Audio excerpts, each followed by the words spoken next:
The murderers are under arrest. They are facing prison time, second-degree murder and accessories to murder. We told you we'd give you an update on that last week. We're doing it for you right now. But we're going to hop right back into the world of sports. It's Downtown Sports. I am your host, the Mouth of the South, John Schiavone, along with my co-host, the Beast of the East, Jonathan Perriente. And we've got a whole jam-packed show for you today, a special three-part episode. NBA season is back. 22 teams for 16 spots to determine a playoff champion for the NBA in 2020. We go over those teams and we discuss this playoff format, how it will work. Is Major League Baseball heading down a very dangerous path with a strike looming in the near future? We also will be joined by a very special guest talking to us about the NHL and its return. The legendary Kenny Albert will join us. Let's get after it. All right, we're going to dive right into the NBA. We haven't talked NBA in a long time. Let's just start that clock right about now. Now, it's very, very interesting with what the NBA proposed, and I'd like to bring that baby up as we take a look at basically a nice, well-written out and well-explained return to how the NBA is going to bring back its season. Let's go back in time a little bit. March 11th, the NBA season was halted. Rudy Gobert tested positive for COVID-19, and that was the beginning of not just the NBA, but every professional sport following suit and shutting down. NBA game, go back and listen to the Birdman episode where we had Ian. He explains exactly how that day went down because the Nets and the Warriors were supposed to be the first game played without fans. Mm-hmm. So we start off March 11th with Rudy Gobert coughs on a bunch of microphones, and then he tests positive for coronavirus 2 days later. And we're in this situation with all professional sports right now, thanks to what happened in the NBA. So fast forward to right now. June 4th. The Board of Governors for the NBA finally approved a competitive format to restart the 2019-2020 season. It will be 22 teams that will come back to action. They'll play a brief regular season, and then we will have the NBA playoffs. The start of these games will be July 31st in Disney World's resort in Florida, which should be a very, very interesting way to really bring the NBA season back. It will have no fans, but the fact that the NBA is actually doing this, and they were, ironically enough, the very first sport to come back when they were the first sport to shut down, this is a very positive step in the right direction. And you really give credit where it's due to Commissioner Adam Silver and the whole NBA Players Association and the players themselves for getting the season back as soon as possible. Well, now we're actually starting to hear little arguments that are going to take place about the Disney World plan itself. What hotels are the players going to be staying at? You know, some players are like, hey, I don't want to stay in some of these Disney hotels that are not that nice. The way I think they're going to do it is let's just end this whole debate right now before it even becomes one, because I really don't want to hear about what's going to happen with NBA players. Are they complaining about hotel rooms? I don't care about that. Here's what's going to happen. If you're seated the highest, you're going to be staying in the best place. Remember how we had home court advantage in the playoffs? That doesn't exist anymore right now. So what you do is you have a situation where if you're the best seed, guess what? You're going to stay in like the Mickey Mouse VIP suite where Minnie Mouse dressed characters are going to come serve you like breakfast parfaits and things like that. And if you're the 22nd ranked team, then your living accommodations are not going to be that great, but at least you're there. I mean, I'd say that's the only fair way to do that, but that is the only problem the NBA is having right now in terms of restarting their season. Contract and money stuff seems to not be an issue right now. We haven't heard issues from players about that so far. So far, so good when it comes to the NBA. Anything else, Johnny?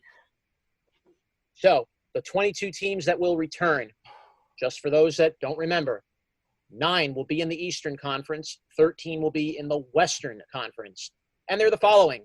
For the East, the Bucks, the Toronto Raptors, the Boston Celtics, the Miami Heat, the Indiana Pacers, the Philadelphia 76ers, the Brooklyn Nets, the Orlando Magic, and the Washington Wizards. That's the Eastern Conference. The 13 in the West, the Los Angeles Lakers and the Clippers, the Denver Nuggets, the Utah Jazz, the Oklahoma City Thunder, the Houston Rockets, the Mavericks, the Grizzlies, the Trailblazers, the New Orleans Pelicans, the Sacramento Kings, the Spurs, and the Phoenix Suns. So, for the first time in how many years the Sacramento Kings actually made the playoffs? You go back to the year of Vlade Divac. Yeah. That was when the That's Kings first.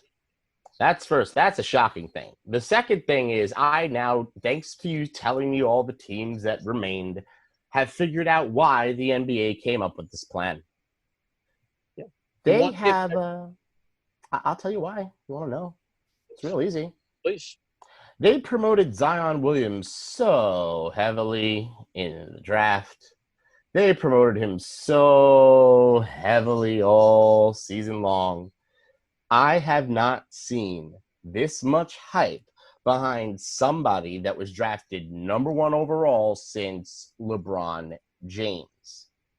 The NBA did this with this specific format in mind to get a potential matchup that might pit somebody like Zion against somebody like Kawhi, for example. Well, it's a good matchup to see the future of the NBA right before our very eyes. Even though I'd say Kawhi is more like now the present of the NBA, but Zion is clearly the future of the NBA.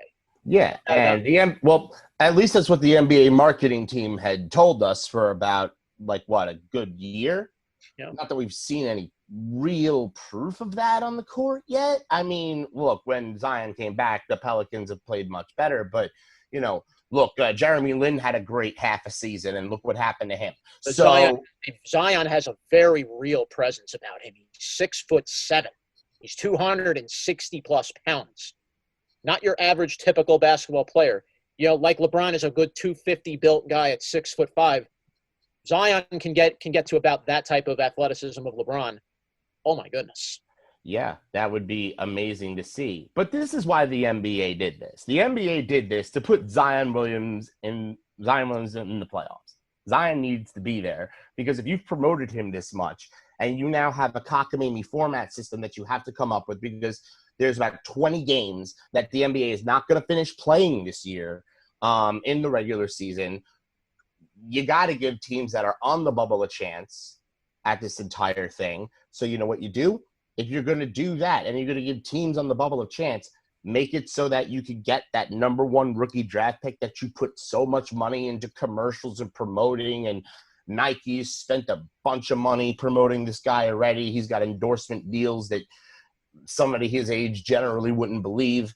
And he's getting him on television gets the entire city of New Orleans involved when they wouldn't have been before because New Orleans happens to like Zion right now. This would actually be, and wouldn't it be really something if the Pelicans could go in and actually win a playoff series against a team and Zion can actually make it to a second round? That would be the kind of thing that, could rally a city around a player. This is Zion's chance to actually get New Orleans back into NBA basketball. So let me go into how that seeding will work. How will these teams get themselves in? Because the NBA will play a traditional playoff format of 16 teams and best of 7 series. But for tie-breaking matchups, particularly with the amount of games you're going to be playing, how will the playoff seeding actually work?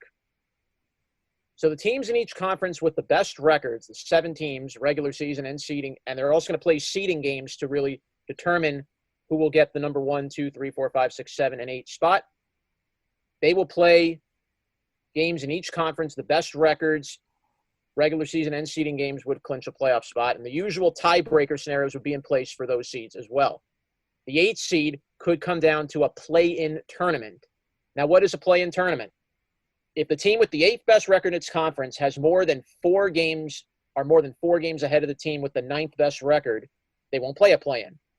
But if the team with the highest one is 4 games or fewer ahead, with the ninth best record in the same conference. There will be a battle for that final spot, and it will be a best-of-2 series.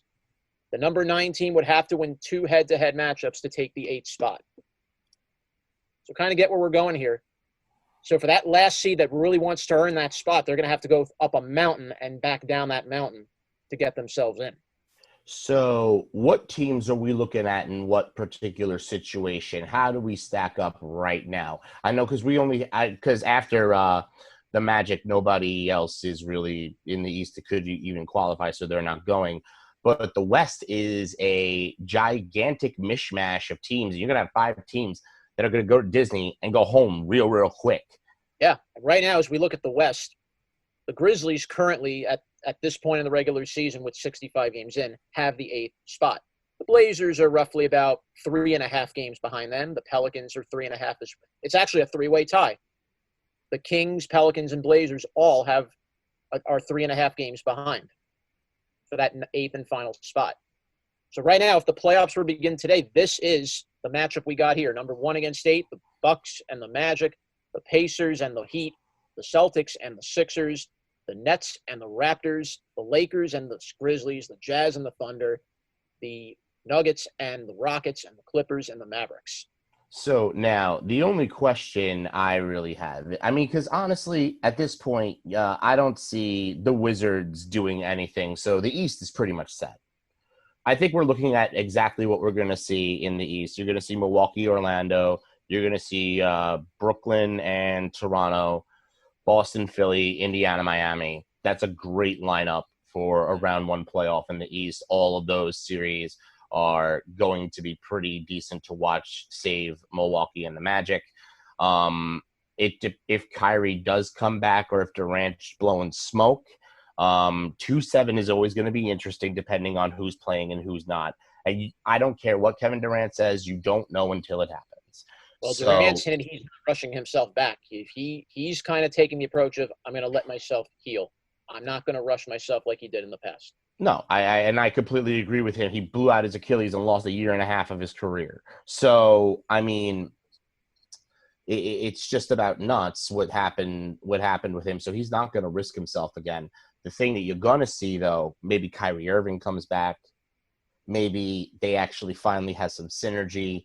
They are now far enough away from the coaching change to where maybe they've actually come up with some schemes that were different than what Kenny Atkinson was putting in.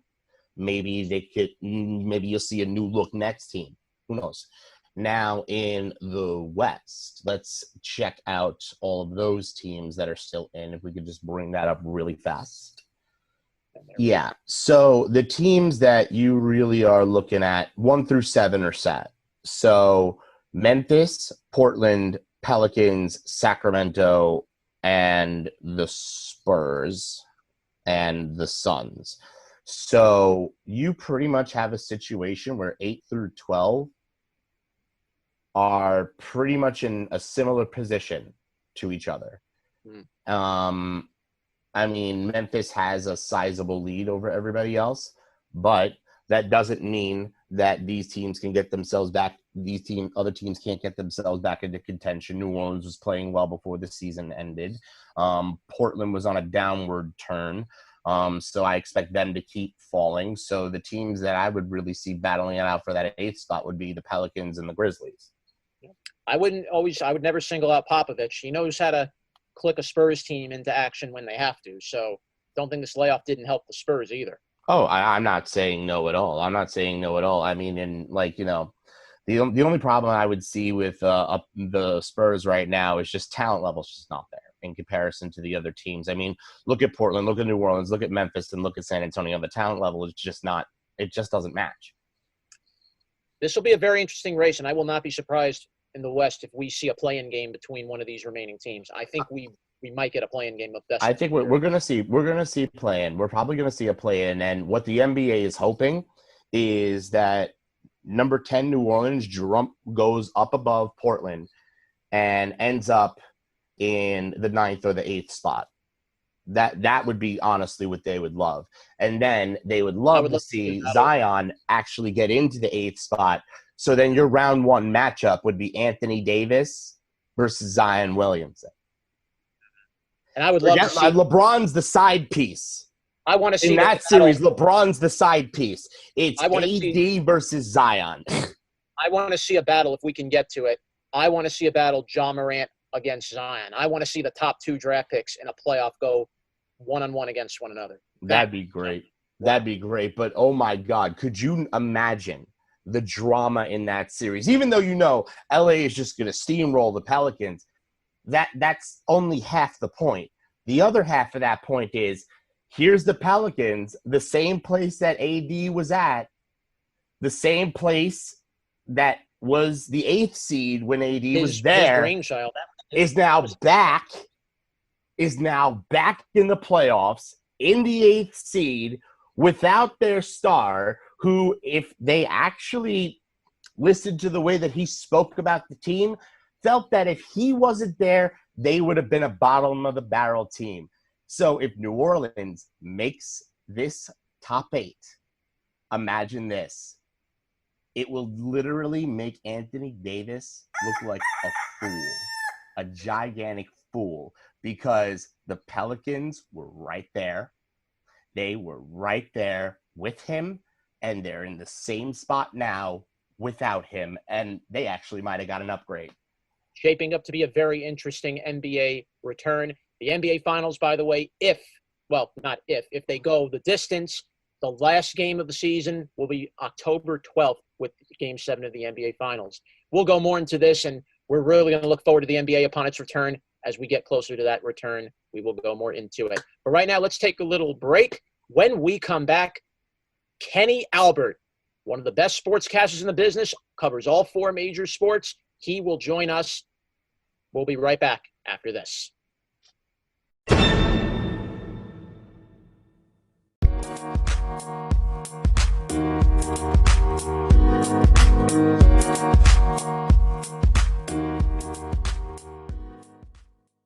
And we're back here on Downtown Sports. I'm John Schiavone, the mouth of the South, along with the beast of the East, Jonathan Perriente, and here with our featured guest for this episode.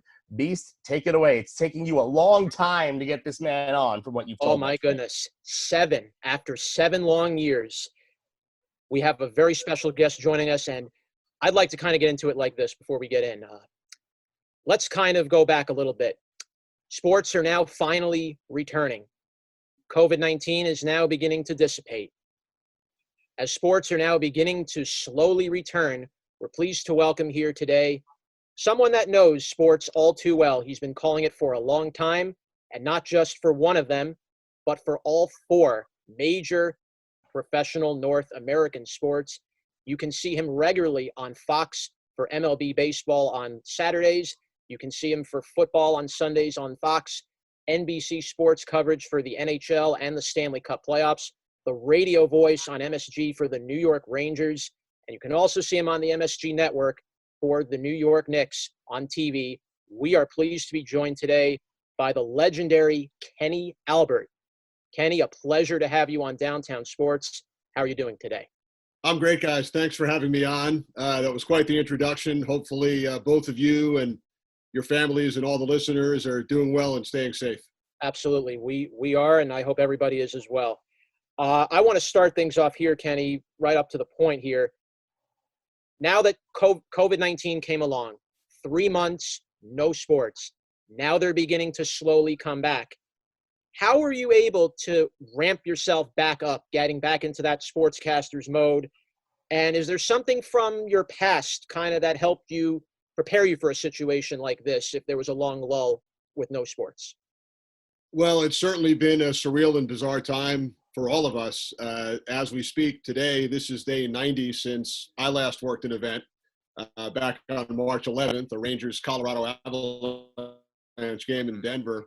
Flew home on March 12th and have been here ever since. So I don't think there's really any time in the past that I can look back to that prepared any of us for this. As you guys probably know, there are certain times of the year where I'm crazy busy, probably work 150 events a year in hotels, on planes, all over the country, Canada, sometimes overseas as well. So this has been bizarre. I think the first couple of weeks was real strange. not having that next event to prepare for, the next flight to book, the next ride to the airport.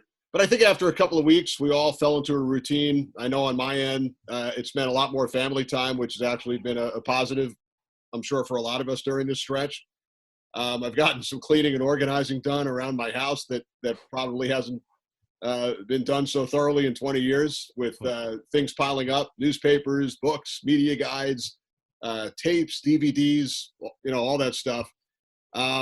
And looking forward to hopefully the return pretty soon. I know we've heard about the various plans and scenarios put forth by the NHL and the NBA and for playoffs, and the NFL schedule has come out, the preseason schedule. So as of now, they're planning on starting at the usual time. We'll see what happens with regard to all of the sports, but certainly reading about it like you guys are and following it every day. And again, hopefully the numbers keep going down, the flattening the curve that all the politicians and doctors and scientists keep talking about. And it'll be a little different, I'm sure, once we come back, obviously, with hockey in 2 locations and basketball in Orlando, and the potential of broadcast being done from studios and not necessarily at the arenas and stadiums, at least at the start. We've seen that with other events that have taken place, NASCAR races where the announcers are in a studio in Charlotte. We all watched the Peyton Manning, Tom Brady, Phil Mickelson, Tiger Woods golf event. No fans. There were cameramen and women, obviously, and technicians, but nobody was getting close to one another. Korean baseball on television, European soccer. And I know even in the production trucks where there are normally 15 or 20 people sitting pretty close together to bring you the sights and sounds of sporting events, daily from around the world. I know they're planning on putting up plexiglass and having people sitting far apart so that they could still work once sports do return, but it might be a little different, as they say, the new normal. Now, going back to the old normal, when you first started in this business, I wanted to go back into the early 1990s when you were the announcer for I believe it was the Baltimore Skipjacks, right? You're absolutely correct. Two-part question, I guess. Did you know you were rooming with the fourth winningest NHL coach in history back then? Did you see that in him then? And what was the best story you had rooming with Barry Trotz for those 2 years? Well, there is one story that's certainly the best, which I'll get to in a second. But just for the listeners who might be unfamiliar with the Baltimore Skipjacks and who they were, back in 1990, I was hired to do the radio broadcasts and also work in the team office, handling some sales and marketing and public relations. But my main job was as the radio play-by-play broadcaster. And they were the minor league affiliate of the Washington Capitals at the time, the equivalent of a AAA affiliate in baseball. So very fortunate to get hired, 22 years old. And I moved down. It's been almost 30 years, late June 1990, drove down to Baltimore, moved into an apartment, worked for the team over the summer, preparing for the season, which would begin in October of 90. And at a barbecue that summer, a team barbecue, I met for the first time Barry Trotz, who was 27 or 28 years old at the time. I was 22. And to save money at the minor league level, all the players had roommates on the road during every road trip, 2 players to a room. And the head coach, I think, was the only person who was entitled to his own room, and that was Robbie Laird. Barry was the assistant coach, so to save money, they had the assistant coach and the announcer share a room together. So on every road trip for 2 years, we were roommates. And did I know that he would become the 4th winningest head coach in NHL history?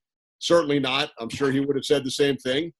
Now, I loved him right from the start. As a coach, as a person, I learned so much from Barry, both hockey-wise and just life in general. I was biased because I knew him so well, so I was certainly hoping he would get a shot in the National Hockey League at some point. At that time, there were only 21 teams. Expansion came the next year. San Jose was number 22, and now we have 31 teams. And he was actually the beneficiary of an expansion team, Nashville, the Nashville Predators, when they entered the league in the late 90s. He was hired a year before they played their first game. And David Poyle, who had been the Washington general manager, went to Nashville and had the relationship with Barry. But I don't know if anyone knew that he'd become the 4th winningest coach. Now, there are a lot of stories. I think back to a night in Utica, New York. We played a game elsewhere, maybe in Baltimore, perhaps on the road somewhere else the night before. So we took a bus through a snowstorm. We get to Utica about 3 a.m. I think it was a Holiday Inn, and our room was on the ground floor. And it was one of those hotels where the door opens to the outside. So the cars pull up, the team bus pulls up, and you can enter your room through the parking lot, basically. So it was so cold, it was snowing. We go into our room, the heat wasn't working, the snow and ice was coming in through the bottom of the door, and we wound up wearing our clothing to bed with our winter coats. That's how we slept for the entire night. That's one that we still talk about whenever I see Barry. But to answer your question, John, the number one story took place in March of '92. It was one of the only times we would fly all season. Normally it was bus rides, 4 hours, 6 hours, 8 hours, 10 hours to Portland, Maine from Baltimore. But once a year we would fly up to the Canadian Maritime provinces, Nova Scotia, Newfoundland, New Brunswick, and we'd fly to one city, play a game, and then take a bus within the Maritimes and play like 8 games, 6 or 8 games, and then fly home at the end of the trip. So they were all small planes, 30, 40 seats, regional jets. We had to take 3 flights in one day. We left from Baltimore. We had to connect in Boston, then on to Halifax, Nova Scotia, and then on to Sydney, Nova Scotia. That was our final destination. And the hockey equipment bags, as you can imagine, are pretty big. So there were 20, 22 players in the team. We had all their equipment, all the sticks, all of the equipment from the trainer and the equipment manager. So not much else was going to fit on this plane. So our personal luggage, we were told, would probably not make it until the next day. It would have to catch up to us. So we take the 3 flights. We land in the late afternoon in Sydney, Nova Scotia, and it's a really small airport. We step off the plane, down steps right onto the tarmac, and there's a gentleman with a clipboard right at the bottom. And as I come down the steps, he sort of motions me over, and he points to a name on the clipboard. He says, "Is this you?" It was my name. And he said, "Could you please come with me?" Now, I thought that as a team employee, they perhaps needed me to identify what the luggage was going to look like when it came in the next day. They didn't have the system that they have now where, it's all electronic and you have an app on your phone and you can see where your luggage is. We didn't even have cell phones back in 1992. So that's what I thought, that he needed me to describe what my suitcases look like, what some of the others look like. They bring me into a small room and start questioning me. Is your passport valid? Have you ever been arrested? What? Do you have any friends that are in trouble? Do you have anything illegal in your luggage? And I'm answering no to every question. And then they say, "Come with us." And these 2 older gentlemen lead me into an unmarked police vehicle. And I knew I wasn't being kidnapped. It had computer equipment up front.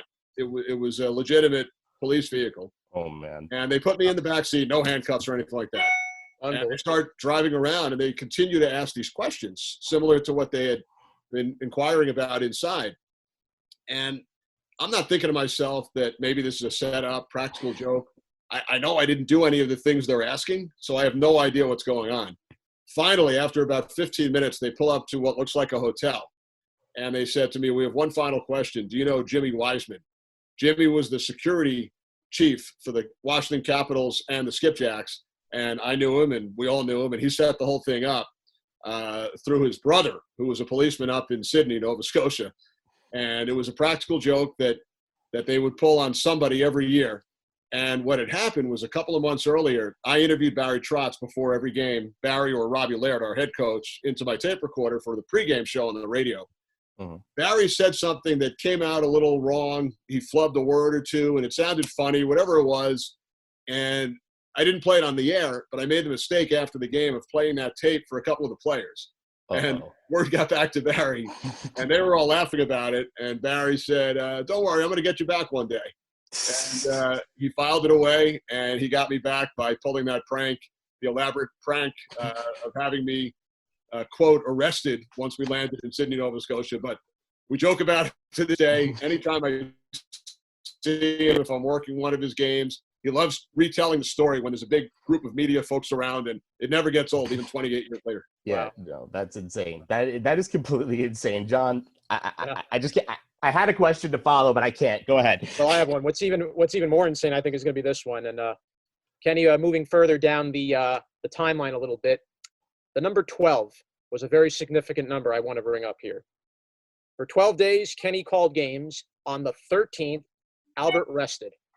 You called 12 games in a span of 13 days across 5 states in 2014. How were you able to manage that in a 2-week span, traveling coast to coast across the country? How were you able to do that in 12 out of 13 days? Yeah, that was crazy. I think the adrenaline helps carry you through, and it was during the NHL's conference finals.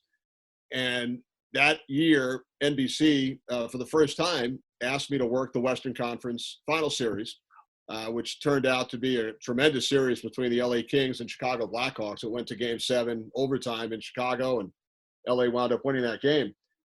Ironically, the Rangers, for only the second time in 15 or 16 years, advanced to the Eastern Conference Final that same year.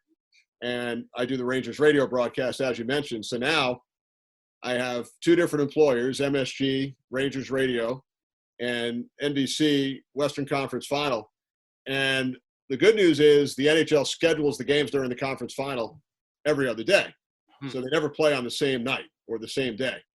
However, you have to get back and forth. And those 4 cities were New York, Montreal, LA, and Chicago. Somehow it worked out. Due to logistics, I did not work that first Rangers-Montreal game on the radio. Don LaGreca did the game with Dave Maloney. But after that, I worked the remaining 5 games of the Rangers-Montreal series and all 7 games of LA-Chicago. There were maybe 2 full off days in between where I was able to travel on an off day. But aside from that, it was a lot of red eyes back and forth. It was 6 a.m. flights to LA. If I remember correctly, there was one day where I took a 6 a.m. flight to LA and then took a red eye back after the game to New York for the Ranger game the next day. It was absolutely crazy, and it was so much fun. Again, you run on adrenaline, not a lot of sleep, and that was probably the craziest 2-week stretch I've ever had. There have been some others where I have multiple sports. In October, for example, the past couple of years, 4 different sports in the span of maybe 8 or 9 days. But sometimes it's not as much travel. There could be, but not as crazy as 2014. And, the big thing is keeping the voice healthy. And I have no secrets. I do use a lot of Hall's cough drops, but aside from that, I've been very lucky, knock on wood, with the voice, especially when you don't get a lot of sleep. And these are high energy games. So it all worked out. The next year, 2015, it was somewhat similar.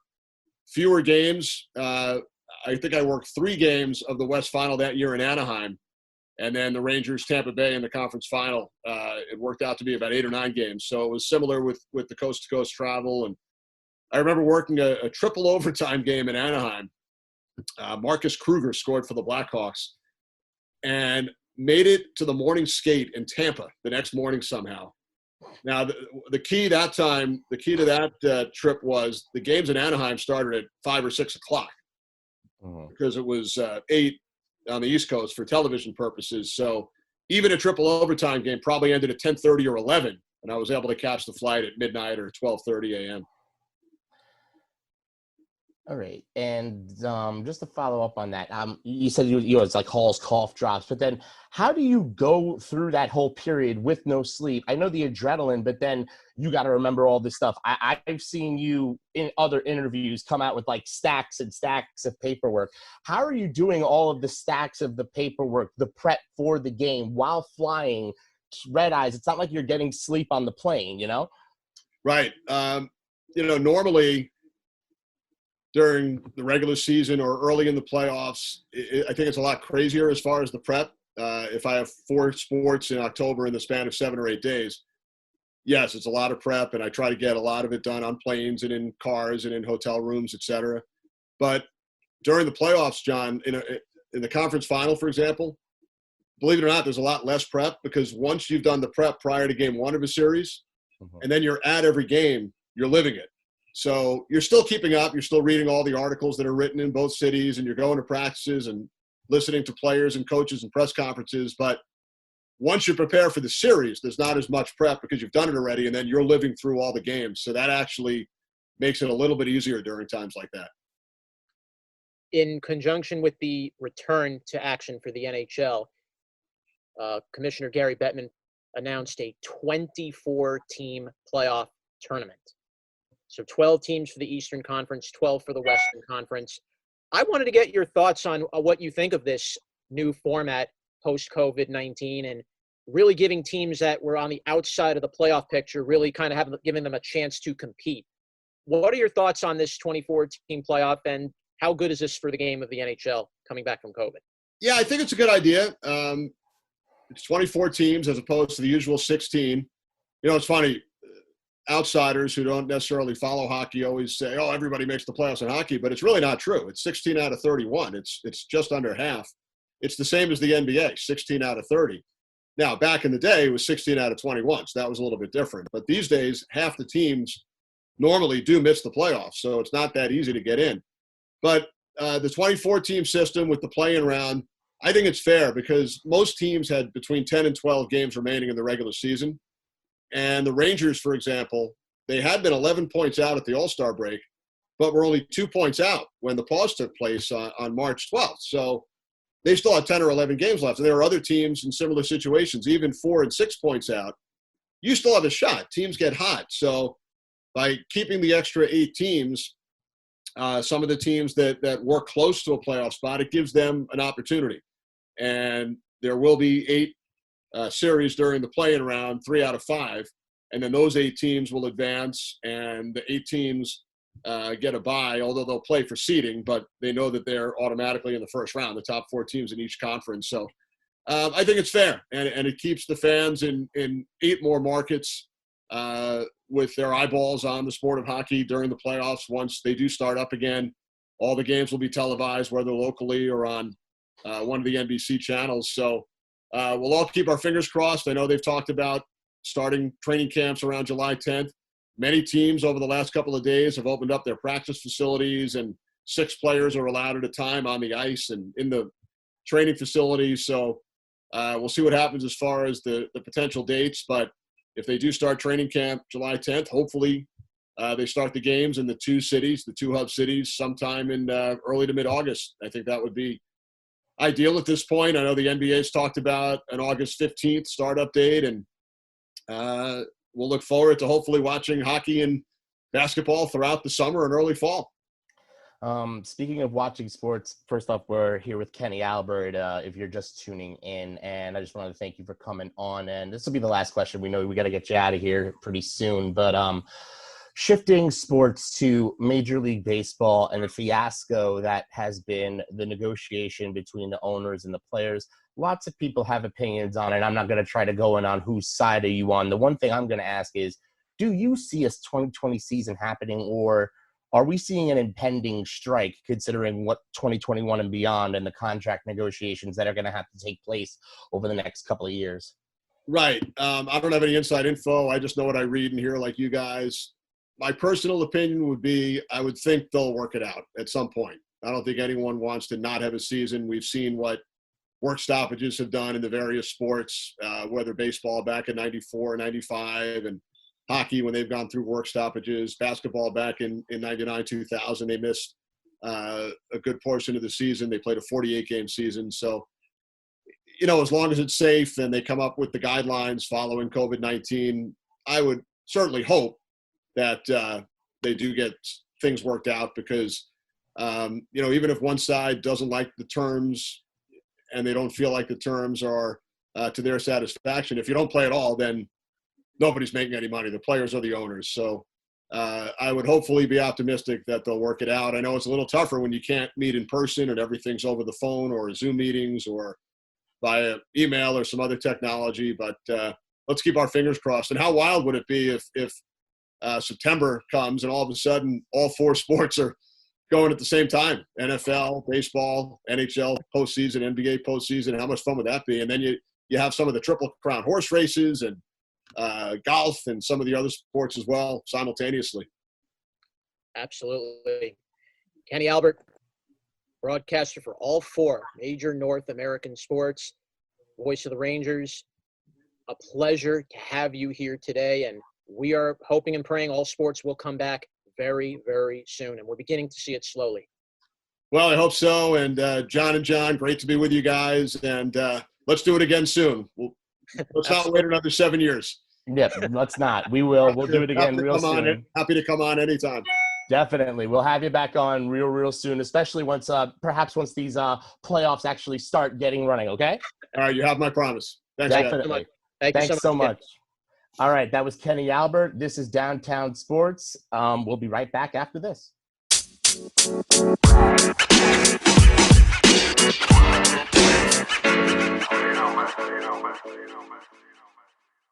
Where the hell is the ball game? Where the hell are the sounds? I want some peanuts and Cracker Jacks. If they don't figure this out, I'll never come back. Welcome back to Downtown Sports. I'm the mouth of the South, John Schiavone. That's the beast of the East, Jonathan Perriente. And first off, I want to thank Kenny Albert for being on the show. But the last thing he said kind of horrified me, that he had no real insider information. I was hoping to hear something that was going to make me feel a little bit better about what's going on. And I appreciate the positivity, Kenny, but me and John are about to just completely dismantle that idea. I feel bad, but I don't think they are nowhere near close to starting a season. They are about as far away as they were when they stopped spring training. Start it up. John, what the hell is going on? Why can't these people figure anything out? How come every proposal I see from Major League Baseball is the same thing, and the Players Union just is like way over there? Because every day the players want something that the owners don't want. Then the owners want something that the players don't want. So that's why you've been having this back and forth squabble between how much money we want to be paid, how many games we're going to play. We've already had a 114-game season get shut down. Manfred, the owners were talking about maybe a 50-game season or 60 or so games being played. We don't know where that's going. Now, the Players Association, as of yesterday, proposed an 89-game schedule to their season with playoff games thrown in. It will be 25 less games than the 114 and 13 games more than what the players wanted of a 76-game proposal on Monday. So right now, every day it's been, oh, we'll do 76 games. Oh, we'll do 89 games. Oh, we're going to do 50-something games. Nobody can make up their mind. And here is why, in my opinion. This is just my opinion. And John, pull up the new Players Union proposal. Or Shane, let's get that done while this is happening. So every proposal that Major League Baseball, the owners, have put forth to the players, they all have different amount of games with different amounts of their prorated salary taken away to make whatever proposal that they created. I did a little bit of research on this, and the guys over in the Downtown Sports Research Department did some research on this, and we came up with something that was kind of very interesting, right? Mm-hmm. Every plan that Major League Baseball has put forth, are you ready for this? Yep. Pays pretty much the same amount of money to the players. Whether it's the 50-game proposal, the 89, the 86-game proposal, I don't know how many different ideas Major League Baseball, the owners, have thrown out there or have leaked into the press. I swear I've heard about 15 different plans from March to now. It's insane. But they're all worth the same amount of money. And the owners think that that they're giving the players concessions. They know they're not doing it. They're using this opportunity to break the Major League Baseball Players Union. This is what is happening right now. And don't think the players themselves don't realize what's going on. And the thing is, the owners don't think that we realize what's going on either. But let's take a look at this new proposal from the Players Union, and let's see if this thing makes any sense. Okay. So here's what we have, and let me go take a look at it on my end. Let me go over to my screen there. There we go. So here's what I have here from MLB Trade Rumors. This is written by Steve Adams from June 9th, yesterday. Oh, great. So The Major League Baseball Players Association is preparing to send a counterproposal which would call for 89 games at prorated salaries and expanded playoffs. This will be 25 games less than the 114-game proposal that the union sent, and it's 13 games more than what the Major League Baseball's 76-game proposal was on Monday. But the league's proposal only guaranteed players 50% of their prorated salary, and another 25% if a postseason is played all the way to the end. So right now, when you look at all this, it's very hard to even see a deal being completed, even when no matter how many games you put in, no matter what kind of money you're throwing in that direction, both sides are going to continue to just keep hitting an impasse. It's just going to be an impasse constantly. Yeah, and the problem is the owners, every proposal has literally not changed the amount of money they're willing to give to players. And that is where the impasse is. The impasse is the players are not accepting of what the owners are saying that they could spend on players' salaries. The players don't believe them. If you actually take a look at the Atlanta Braves books, that's the only set of books you could actually take a look at in Major League Baseball because the Atlanta Braves are a publicly owned entity. So you actually can see their books. And if you see their books, players are not happy with the situation because and their books are probably the least egregious because they have to be transparent, even in probably the most rosy scenario of a baseball team's books. And let me go into this a little bit. It's not enough money that you're giving to the players. Let me go into this a little bit more. And yeah, the biggest issue has not been anything involving expanding the postseason or even the number of games, but it's been the player's salary. That's been the biggest problem with why these sides are both far apart. The union wants prorated salaries, but ownership wants to have additional pay cuts. And then mentioning team profitability, and that's going to make everything go. No. So that's where the argument really comes from. The owners want to do more cutting, but the union wants to have prorated salaries. So that's been the main argument with all of this. If the season, and then the proposals also, they believe, they want the regular season to resume on July 10th, run through October 11th, and to ensure it doesn't go up against the NBA playoffs, which would finish on the 12th. So they want to also make sure that the NBA and the Major League Baseball don't kind of crash into one another. So that's why this is good what the NBA did, and we discussed that in our previous segment. And this is why they came to a deal pretty quick.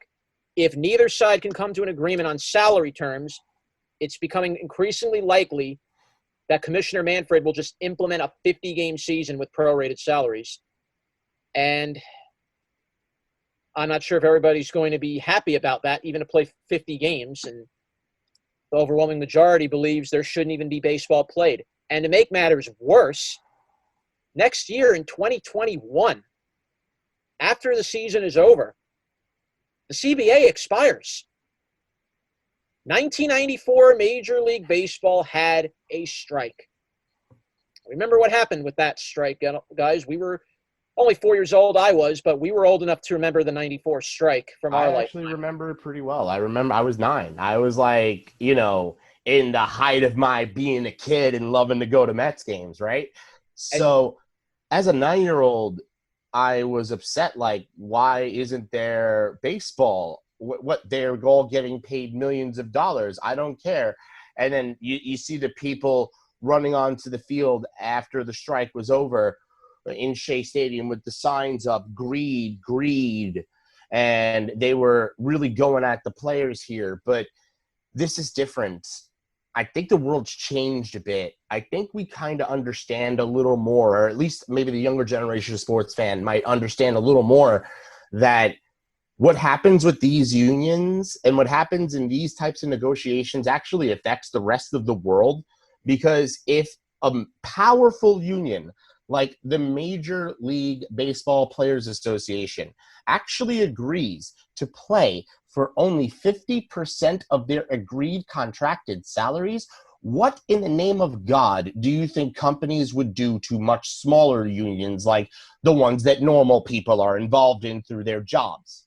So you think whatever baseball does, the other unions and the other sports, when their CBAs end, might try to follow suit with Major League Baseball? And not just that. And not just that. Imagine the kinds of concessions that, maybe a textile union, like a small little textile union somewhere, would have to then give up because, well, the most powerful union in the country gave up this. And they have all the lawyers that could have defended all of that, but they gave that up. That's the connection that people don't realize. When something happens to the most powerful union, it all trickles down to everybody else. You ever want to know what an example of trickle-down economics is? That's an example of trickle-down economics. Screw over the top union and get the rest of the unions below them to fall in line. So And that's what worries me. That worries me a lot. Look what's going to happen. And this is kind of interesting because the prelude to the 94 strike. Let's go back to some teams that, are the echelon of sports now, but they weren't before that. The Yankees, for example. You remember how the Yankees were in the early 90s into the late 80s? That was an 18-year period from 78 to 96. They did not win a World Series. You know how bad they were? Not only did they not win a World Series. How bad they were during those years? They were about as bad as the Pittsburgh Pirates. Yeah. The modern day Pittsburgh Pirates. That's how terrible we're talking. The strike then came along in 94, and the Yankees, the following year, right after that strike, 1 year after, found themselves in the playoffs. And then 96 began their dynasty toward winning their 4 World Series titles. And that really did revive baseball. Like everybody, by the way, let me just say this for the last couple of minutes. Anybody who's a baseball fan, now I'm a Mets fan. The Yankees are not my favorite team, but there were 2 things that got us through and got us out of the 94 strike and brought baseball back to popularity. The home run race between Mark McGwire and Sammy Sosa, which we all poo-poo now because they did steroids. Meanwhile, we were all in the crowds cheering it while it was going on. And the second thing that brought baseball back was the Yankee dynasty and New York's love of the Yankee dynasty and everybody else's subsequent hatred of said Yankee dynasty, of said evil empire. That's what brought the sport back. I don't see a team equipped to do something like that in Major League Baseball for a very long time. Those days with the Steinbrenner are over. Those days of Steinbrenner are over. Let me just explain this. If you see what Major League Baseball originally wanted to do with the whole little soft cap revenue split thing, that was ridiculous. Now they want to cap for this season and then possibly next season because I think these negotiations trickle into the 2021 season, do they not? Yes. What happens in 2020 could affect 2021 because of the COVID. And then comes the new CBA. So what baseball is literally trying to do is break their union before they have to negotiate with them on a full-on contract. So they're attempting to break the union before the union can actually fight for any sort of rights in a new contract. So basically, Major League Baseball has now pretty much set up the entire gamut of how these negotiations after the 2021 season are going to go. Let's just put it out right here. Major League Baseball has been aggressive towards a players' union during a pandemic. Imagine what they're going to do when everything is okay. Do you think they're going to all of a sudden work together in good faith when things are better, if they're better? We could be very much seeing what I really hope is not going to happen, the end of America's pastime. I mean, that scares me. Yeah. We grew up watching baseball, and now we could all see it go tumbling down and going down. In life, you see things go and come and go, and baseball looks like it's on a path of being out of here, which is terrible because that's my favorite sport. I don't really want to cover sports all that much unless I've got baseball to talk about here and there throughout the year. That is my favorite sport. That's the sport that got me into all the other sports. All the other sports, for me, growing up, were like the replacement thing for when baseball wasn't on TV. So that's how much I love this game, and that's what they're going to take away from me if they can't come to some sort of an agreement. Now, how do we resolve it? Yes. I got an idea. How about this? 80-game season, right? 80-game season.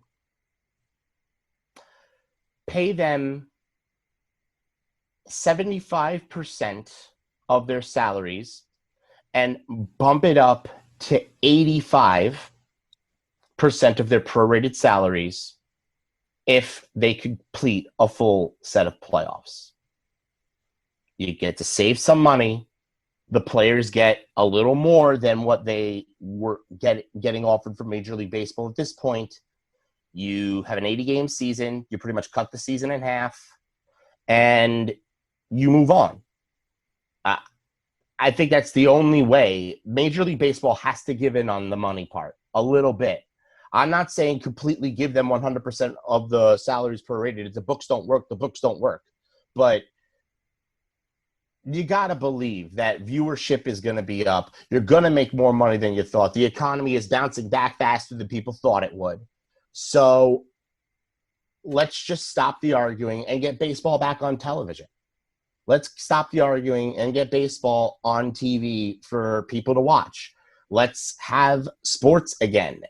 We need this. We need baseball back more than anything, because that's, even though it might not be America's favorite sport, that's been America's pastime. That's America's cultural identity.